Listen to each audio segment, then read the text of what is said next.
yours and you're looking ready to set it on fire. Come on and cha-cha-cha with me, and I'ma cha-cha-cha with you tonight. I like it like that, she working that back. I don't know how to act.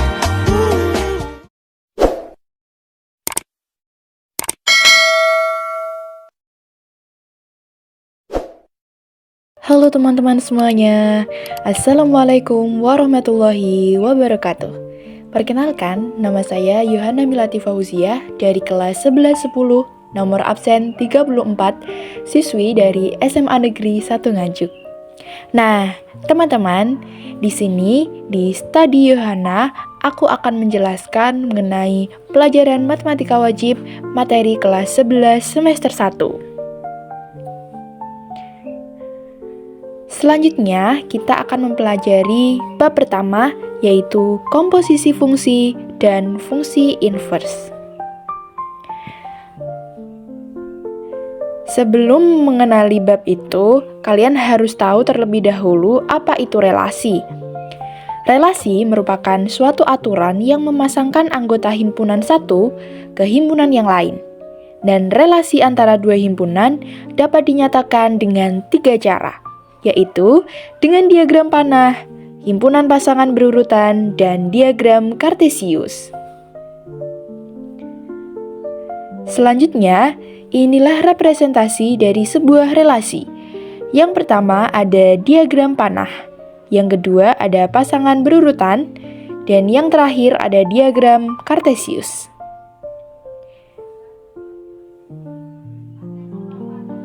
Selanjutnya, kita akan mempelajari apa itu fungsi.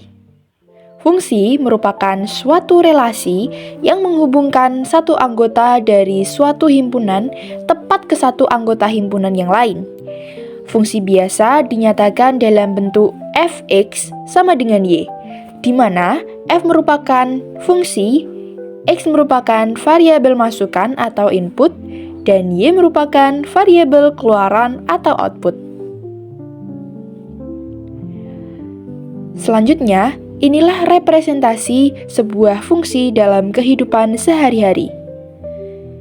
Kita bisa melihat gambar di sisi kiri, yaitu sebuah mesin, di mana ada lubang di atas yang ada kata masukan atau X. Ini disebut sebagai proses input.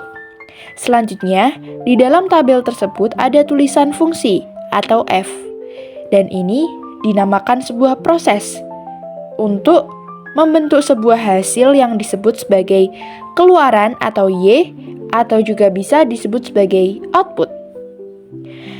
Kemudian contoh kedua yang ada di dalam kehidupan sehari-hari kita yaitu membuat jus jeruk.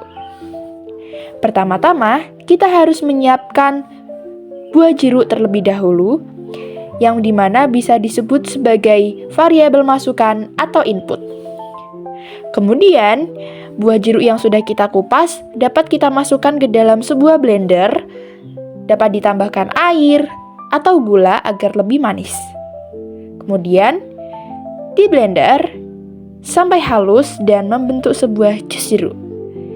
Proses memblender ini disebut sebagai fungsi atau F. Kemudian, jus jeruk yang dapat dinikmati dengan segar dan fresh ini yaitu disebut sebagai output atau variabel keluaran. Sangat mudah kan teman-teman? Sederhana banget ini. Yuk kita lanjut.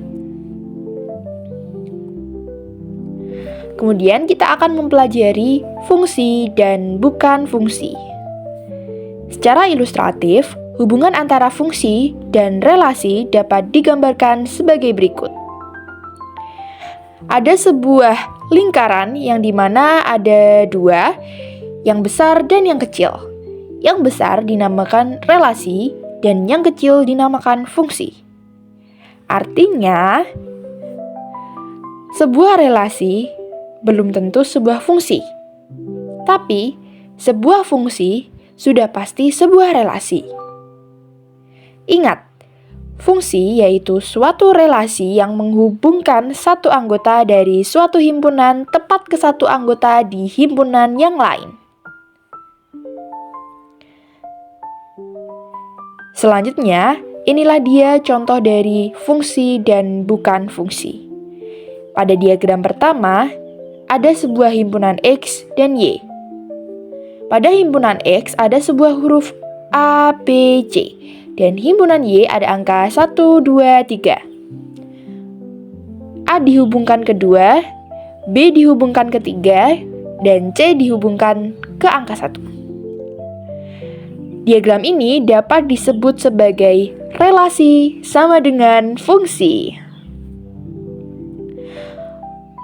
Karena setiap anggota himpunan X memiliki tepat satu pasangan pada anggota himpunan Y. Jadi, semuanya memiliki pasangan teman-teman, tidak ada yang jomblo. Kemudian, diagram yang kedua yaitu ada himpunan X dan himpunan Y, yang dimana himpunan X terdiri dari huruf A, B, C, dan Y terdiri dari angka 1 dan 2. A dihubungkan ke angka 1, B dihubungkan ke angka 2. Tapi C, gak punya pasangan dia teman-teman. Jadi dia sendiri, dia kesepian, dan dia juga jomblo. Dan diagram ini dapat disebut sebagai relasi sama dengan bukan fungsi. Karena ada satu anggota himpunan X yang tidak memiliki pasangan pada himpunan Y. Kemudian, diagram yang ketiga, pada himpunan X terdapat huruf A dan B. Kemudian, pada himpunan Y terdapat angka 1, 2, dan 3. A dihubungkan ke 3, B dihubungkan ke 1, dan B juga dihubungkan ke angka 2. Nah, teman-teman, apakah diagram ini bisa disebut sebagai fungsi atau bukan ya? Ya, benar banget teman-teman. Jadi, diagram ini tidak bisa disebut sebagai relasi sama dengan fungsi. Kenapa? Kak, tapi itu semuanya punya pasangan. Kok bisa dibilang relasi sama dengan bukan fungsi sih? Nah, jadi alasannya karena ada satu anggota himpunan X yang memiliki lebih dari satu pasangan pada himpunan Y. Dalam arti kata bahwa huruf B ini berselingkuh. Jadi dia sudah memilih angka 1, tapi dia juga sudah memilih angka 2. Jadi dia punya 2 pasangan dan itu tidak boleh ya teman-teman. Cukup 1 aja. Setia itu penting. Lanjut. Langsung saja kita ke latihan soal fungsi dan bukan fungsi. Dan di gambar ini terdapat diketahui sebuah diagram panah seperti berikut. Pada diagram X ada angka 1, 2, 3, dan 4. Lalu di diagram Y ada 5, 6, 7, dan 8. Kemudian pertanyaannya, tentukan apakah diagram panah tersebut bisa disebut fungsi atau bukan fungsi. Lalu jawabannya bukan fungsi. Karena anggota himpunan X ada yang berselingkuh atau memiliki 2 pasangan pada himpunan Y. Coba tebak teman-teman, siapa yang memiliki 2 pasangan di himpunan Y? Ya, benar banget, yaitu angka 2 pada himpunan X. Lanjut, kita akan mempelajari mengenai komponen-komponen fungsi. Yang pertama, ada domain atau daerah asal. Yang kedua, ada kodomain atau daerah kawan. Dan yang ketiga, ada range atau hasil. Bisa juga disebut sebagai daerah hasil. Yang pertama, kita akan mempelajari apa itu domain atau daerah asal. Jadi, domain atau daerah asal adalah himpunan semua nilai masukan, input atau nilai X yang sah dan dapat diterima oleh suatu fungsi agar menghasilkan nilai keluaran yang valid. Selanjutnya, ada kodomain atau daerah kawan. Jadi, Kodomain adalah daerah kawan, yaitu seluruh anggota himpunan kedua dalam suatu fungsi yang menjadi tempat berlakunya seluruh kemungkinan nilai hasil. Yang terakhir, ada range atau daerah hasil. Daerah hasil atau range adalah seluruh anggota pada himpunan kedua atau daerah kawan yang benar-benar memiliki pasangan dari himpunan pertama dalam suatu fungsi matematika. Nah, teman-teman, langsung aja kita ke latihan soal biar lebih seru nih. Diketahui sebuah diagram panah tersebut. Tentukan A. Domain, B. Kodomain, C. Range. Pada diagram X terdapat sebuah angka, ada 4 angka ya teman-teman, yaitu ada angka 2, 4, 6, dan 8. Dan pada diagram Y atau himpunan Y ada 4 angka juga, ada angka 3, 6, 9, dan 12. 2 dipasangkan ke 9, 4 dipasangkan ke 12, 6 juga ke 12, dan 8 dipasangkan ke 2. Nah, langsung aja kita jawab pertanyaan-pertanyaannya. Ada 3 nih teman-teman. Yang pertama, kita harus menentukan domainnya yang mana aja. Tentu teman-teman, domain itu pasti adalah himpunan X atau diagram yang sebelah kiri. Itu disebut sebagai daerah asal ya teman-teman. Jadi domain pada soal ini adalah 2, 4, 6, dan 8. Kemudian untuk kodomain atau daerah kawan yaitu ada angka 3, 6, 9, 10. Mohon maaf teman-teman, 3, 6, 9, dan 12. Oke, mengerti? Jadi untuk kodomain itu adalah daerah kawan atau diagram Y atau himpunan Y yang berada di sebelah kanan. Selanjutnya ada range. Range merupakan daerah hasil. Jadi range dari diagram panah ini adalah angka 3, 6, dan 12. Loh, Kak, kenapa yang angka 9 gak masuk ke range? Padahal dia juga kodomain loh. Nah, jadi gini alasannya teman-teman. Karena angka 9 tidak memiliki pasangan dari himpunan X atau dari domain. Jadi, tidak masuk ke dalam range atau daerah hasil. Yang masuk ke dalam range atau daerah hasil itu adalah kodomain yang memiliki pasangan dari domain. Yang tidak memiliki pasangan, ya dia tetap kodomain tapi dia tidak masuk ke range. Seperti itu teman-teman. Dapat dimengerti?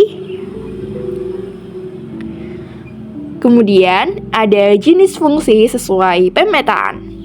Yang pertama, fungsi injektif atau fungsi satu-satu.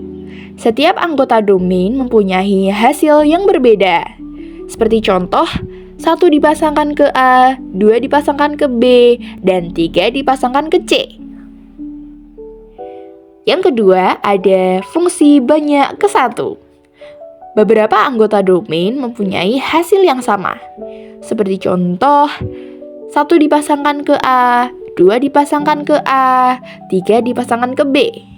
Jadi, anggota himpunan X yang angka 1 dan 2 memiliki pasangan yang sama dari anggota himpunan Y atau kodomain. Seperti itu teman-teman. Lalu yang ketiga, yaitu ada fungsi onto atau surjektif. Fungsi surjektif adalah fungsi yang semua anggota kodomain memiliki pasangan dari domain. Contohnya, 1A, 2B, 3C, dan 4A. Jadi, anggota himpunan X yaitu angka 1 dan 4 memiliki pasangan yang sama pada kodomain. Nah, jadi kodomainnya memiliki pasangan semua. Walaupun pada domain ada 2 angka yang memasangkan dirinya ke satu kodomain yang sama. Next, yang terakhir yaitu ada fungsi bijektif. Apa sih itu fungsi bijektif? Jadi, fungsi bijektif merupakan fungsi satu-satu sekaligus onto atau fungsi yang objektif sekaligus surjektif. Mohon maaf teman-teman, jadi yang dimaksud fungsi yang objektif ini sebenarnya salah ketik. Jadi itu sebenarnya adalah fungsi injektif. Oke. Lalu syaratnya ada yang A, setiap anggota domain mempunyai hasil yang berbeda. Lalu yang kedua atau yang B, semua anggota kodomain memiliki pasangan. Contohnya, 1 dipasangkan ke A, 2 dipasangkan ke B, 3 dipasangkan ke C. Sudah memenuhi syarat belum? Ayo kita tentukan. Yang pertama, setiap anggota domain mempunyai hasil yang berbeda. Dapat dilihat dari contoh, setiap anggota domain memiliki pasangan yang berbeda-beda. Jadi, sudah benar. Yang kedua, semua anggota kodomain memiliki pasangan.